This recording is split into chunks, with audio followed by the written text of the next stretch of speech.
atas paparan atau orasi politik tadi dari Kakanda Wahono. Hello. Apa yang dia bicarakan tadi itu benar, apa yang kita alami Bapak Ibu sekalian. Saya mau bilang begini, Taliabo ini begitu mundur. Taliabo ini sangat susah sebenarnya. Sehingga banyak orang yang baru kemarin mau tepuk dada, dia bisa mau memperbaiki Taliabo. Saya mau bilang satu hal bahwa DP Bapak saja tak mampu, apalagi DP anak. Kira-kira begitu Bapak Ibu sekalian. DP Bapak saja tak mampu bangun daerah ini 10 tahun, apalagi DP anak. Nanti masyarakat Bapak Ibu tanya bagaimana. Oke, lanjut. Saya langsung saja ke Pak Wakil untuk menyampaikan visi-visinya karena waktu kita sangat pendek. Kepada Pak Wakil Deddy Mirjan dipersilakan dengan hormat.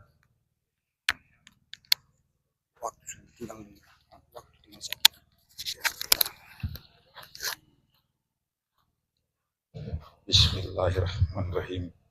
Assalamualaikum warahmatullahi wabarakatuh. Salam sejahtera untuk kita semua. Tadi LO sudah memaparkan bagaimana yang harus kita lakukan. Maka saya akan masuk kepada perubahan dan perbaikan. Apa yang harus dirubah dan mau dibawa kemana perubahan itu. Yang saya hormati, insya Allah akan menjadi Bupati periode 2025-2030. Bapak Haji Abidin Jaba, Sarjana Hukum, dan kebetulan dihadiri juga dengan ibu beliau. Yang saya hormati Bapak Imam Alikra, yang saya hormati Kakanda Husni, tim-tim kampanye Abdi, Kano dari Sparta, Ustadz Zulkarnain, dan teman-teman dari pihak kepolisian yang selama ini mendampingi kami di dalam perjuangan ini.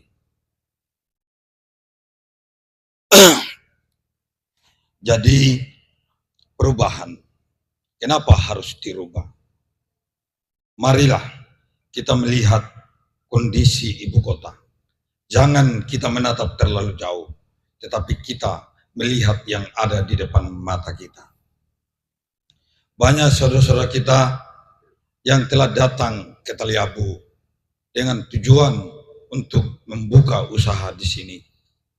Dan mereka tidak bertahan lama dan akhirnya mereka hijrah dari tempat ini. Kenapa harus hijrah? Ketika tempat ini tidak bisa membuat kita menjadi lebih baik, maka kita harus hijrah. Banyak pengusaha-pengusaha, banyak toko, banyak gudang yang di 2019 mereka begitu ramai barang di dalamnya dan sekarang tempat itu tertutup rapi. Karena pertumbuhan ekonomi di Kabupaten Pulau Taliabo di bawah rata-rata. Kenapa seperti itu? Apa yang menyebabkannya? Tentu yang menyebabkannya adalah akses. Aksesnya terbatas. Bobong hanya batas Bobong. Ke Keramat kemarin agak susah, tapi alhamdulillah saat ini dengan adanya jalan yang dibangun oleh balai melalui impres, makanya sudah agak mulus. Sekarang sampai ke Kasango kita sudah bisa lewati dengan baik. Kemarin sangat susah, sehingga masyarakat yang datang dan berbelanja di Bobong, ya hanya masyarakat Bobong, terbatas.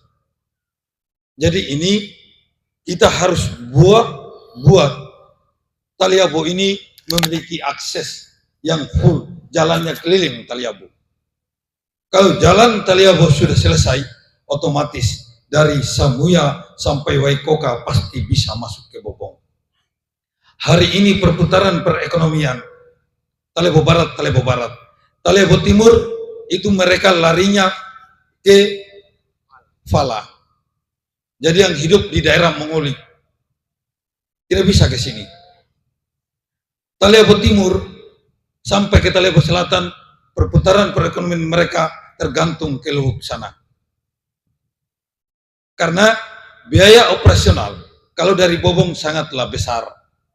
Jadi mereka menggunakan alternatif kapal yang menghubungkan Luhuk ke sana dengan kapal-kapal kecil, tonase-tonase kecil. Ini kan kasihan. Satu daratan kita tidak bisa berhubung dengan baik.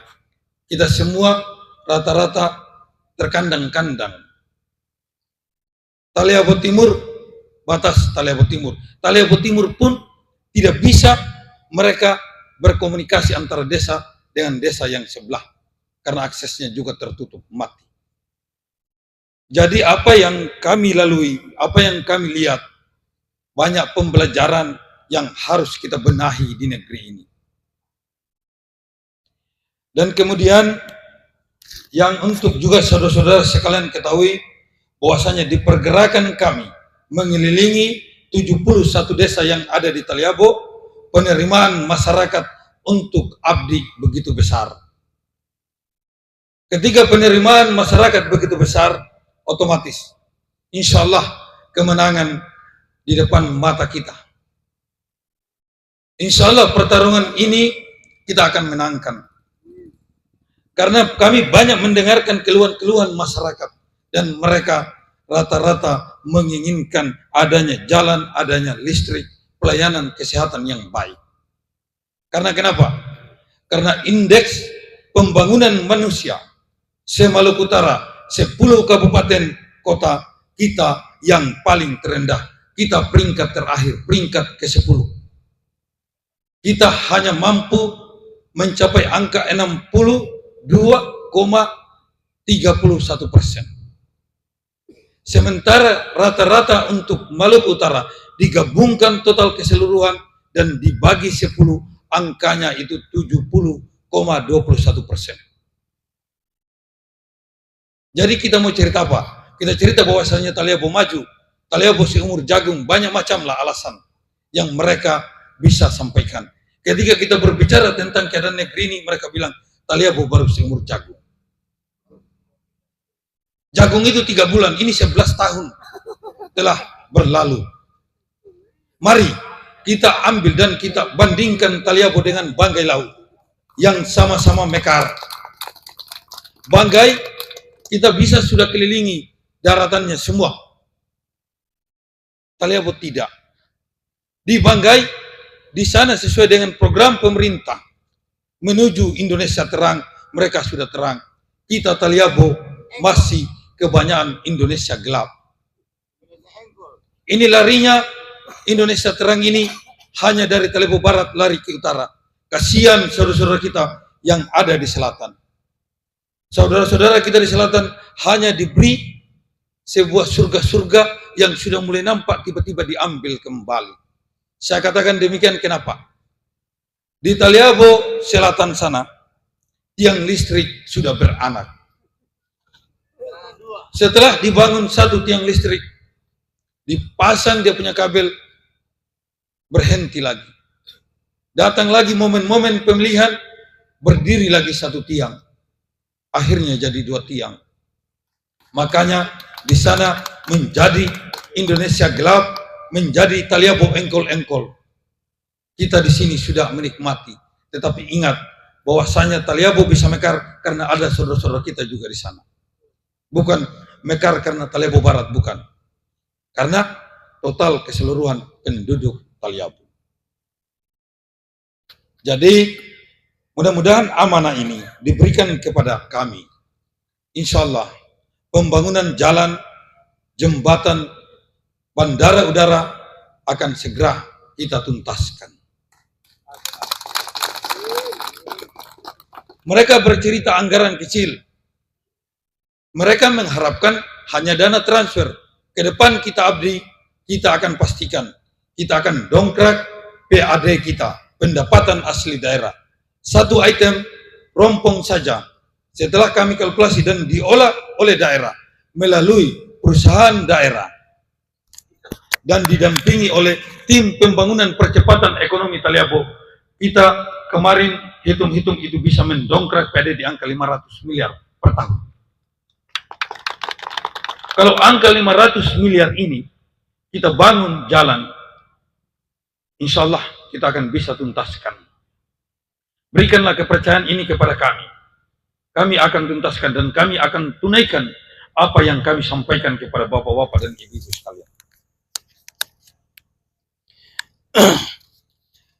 Jadi banyak persoalan yang ada di negeri ini. Mari kita lihat persoalan kesehatan.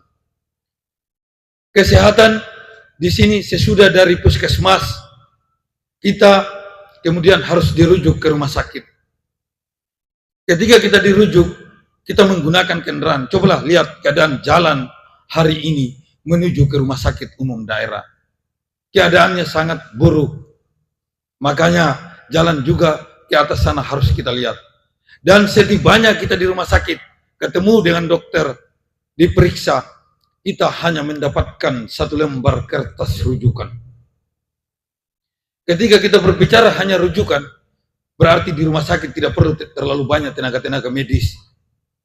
Karena yang dibutuhkan hanyalah laptop 1 unit, printer dan kertas.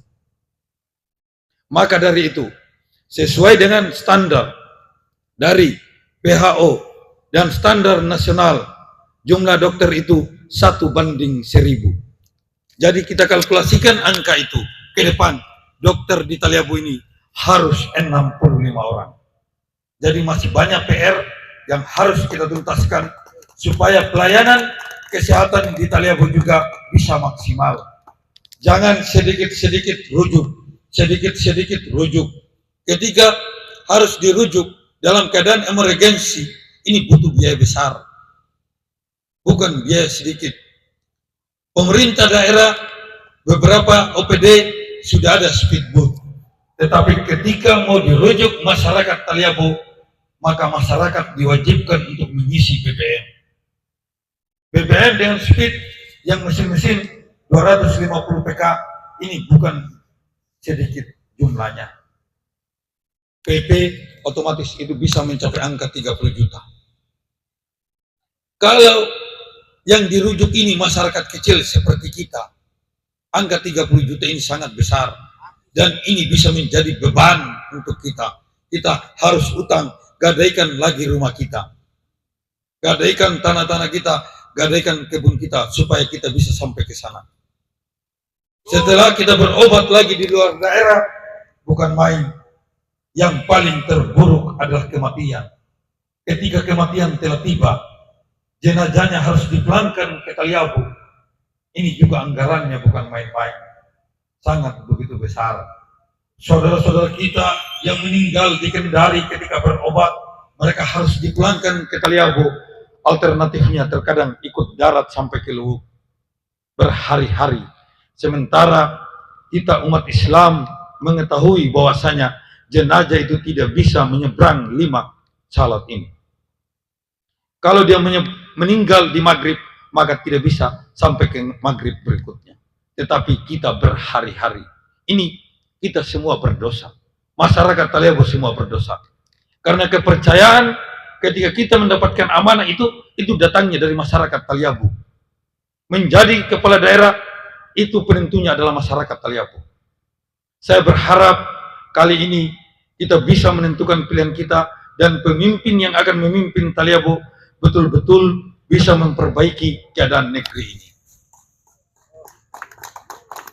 Jangan pemimpin yang nantinya hanya berpikir bagaimana memperkaya diri mereka. Karena mereka tidak punya kegiatan-kegiatan untuk mendapatkan uang di luar. Kalau kami insya Allah dengan Pak Bidin, basic kami adalah pengusaha.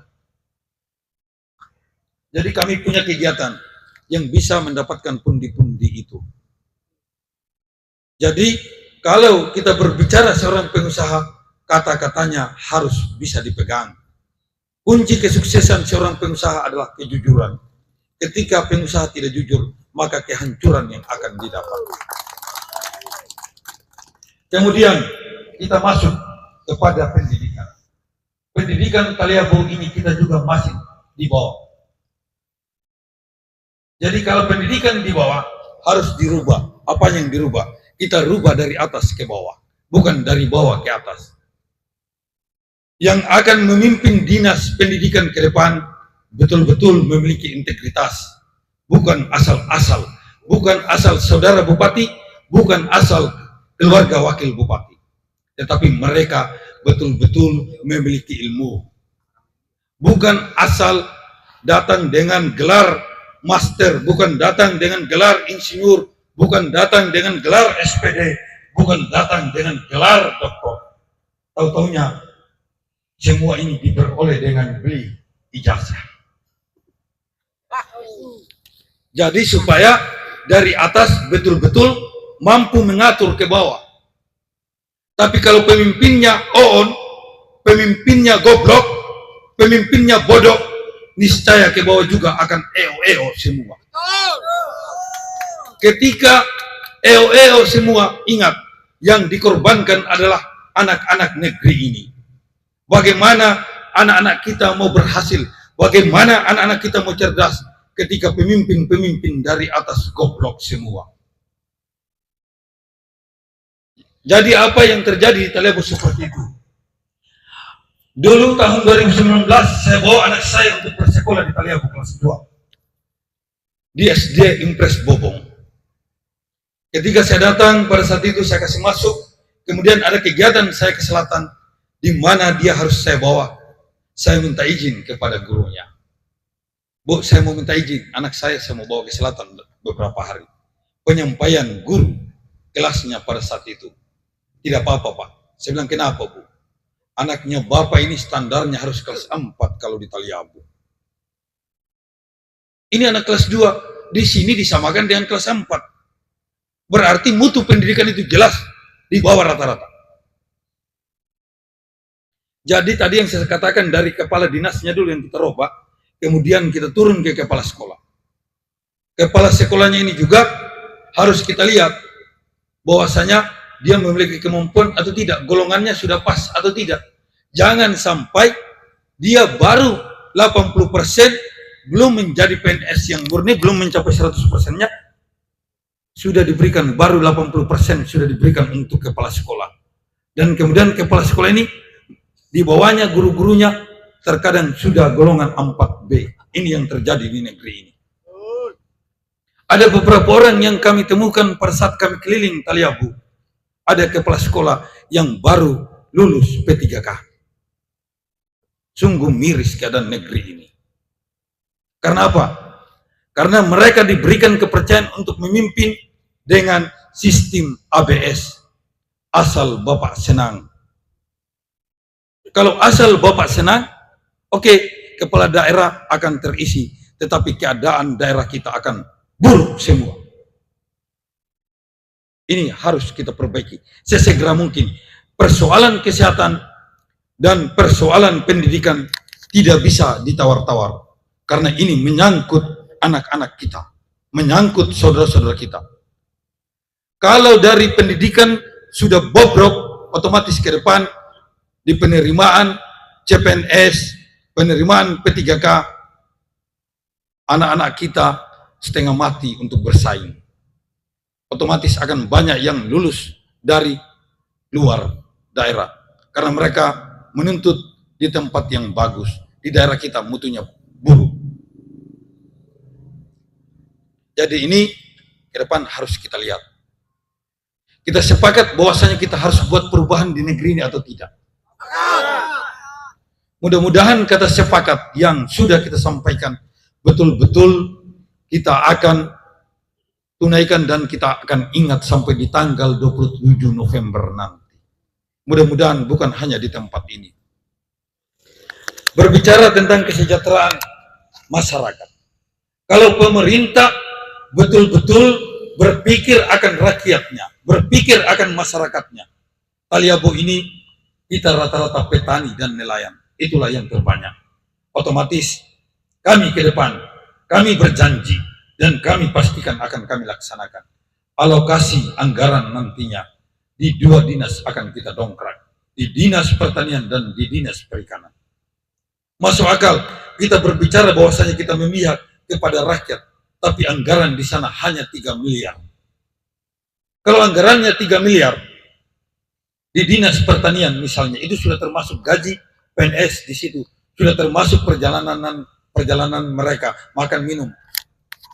Otomatis anggarannya untuk masyarakat paling tinggal di angka 1 miliar. 1 miliar ini tadi dibagi di 71 desa, paling hanya kita dapat di angka 140 juta sekian-sekian.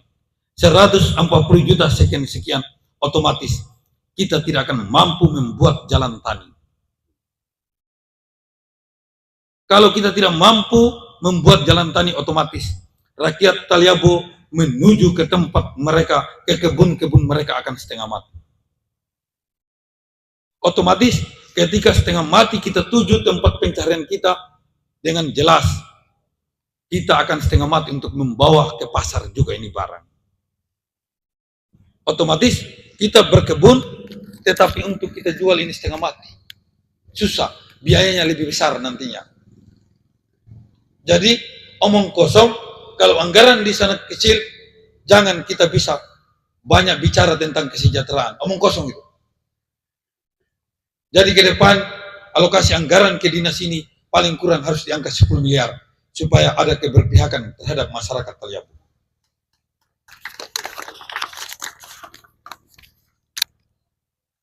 Iya, karena kami juga malam ini datang, tadi ada tahlilan hari ketiga, sehingga kami terlambat untuk datang ke sini. Mungkin inilah yang bisa saya sampaikan. Lebih dan kurangnya saya mohon maaf. Wabillahi taufiq wal hidayah. Wassalamualaikum warahmatullahi wabarakatuh. Saya kembalikan ke